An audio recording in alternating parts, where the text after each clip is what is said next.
Thiruvananthapuram ചാക്കയിൽ container ലോറിയിൽ നിന്ന് tiles ഇറക്കുന്നതിനിടെ മറിഞ്ഞു വീണ് അതിഥിതൊഴിലാളി മരിച്ചു. നിർമ്മാണം നടക്കുന്ന കെട്ടിടത്തിലേക്ക് എത്തിച്ച ടൈൽ ഇറക്കുന്നതിനിടെയായിരുന്നു അപകടം. 2 പേർക്ക് പരിക്കേറ്റു. ഷഫീദ് റാവത്തറുണ്ട് വിവരങ്ങളുമായി. ഷഫീദ്, മുമ്പ് ഈ ഗ്രാനൈറ്റും മാർബിളും ഒക്കെ ഇറക്കുമ്പോൾ സമാനമായ അപകടങ്ങൾ ശ്രദ്ധയിൽപ്പെട്ടിട്ടുണ്ട്. പക്ഷേ ഇവിടെ എന്താണ് സംഭവിച്ചത്? ഗൗർ, അല്പസമയം മുൻപാണ് തിരുവനന്തപുരം ആക്കുളം ദേശീയപാത ബൈപ്പാസിൽ ലുലുമാളിന് എതിർവശത്ത് ഈ അപകടം നടക്കുന്നത്. കണ്ടെയ്നർ ലോറിയിൽ നിന്ന് ടൈൽസും അതേപോലെ ജിപ്സം വലിയ ബോർഡുകളായിരുന്നു. അത് ഇറക്കുന്നതിനിടെയാണ് ഇതിന്റെ അട്ടിമറിഞ്ഞ് അതിഥി തൊഴിലാളികളുടെ ദേഹത്തേക്ക് വീണത്. അതിലാണ് ഇപ്പോൾ ഒരാൾ മരിച്ചു എന്നുള്ള ദുഃഖകരമായ വാർത്ത പുറത്തു വരുന്നത്.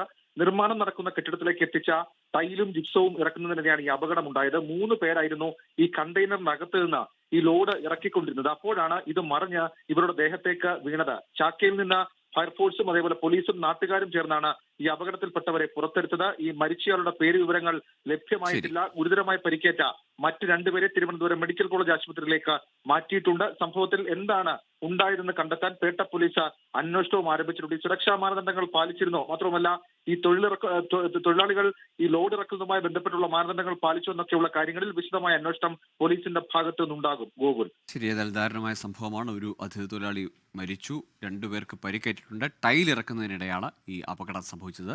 ലോകത്തെവിടെയായാലും ഏത് സമയത്തും 24 വാർത്തകളും ഓഗ്മെന്റഡ് റിയാലിറ്റി പാക്കേജുകളും എക്സ്പ്ലെയിനറുകളും വിശദമായി കാണാൻ ഞങ്ങളുടെ യൂട്യൂബ് ചാനൽ നിങ്ങൾക്ക് സബ്സ്ക്രൈബ് ചെയ്യാം.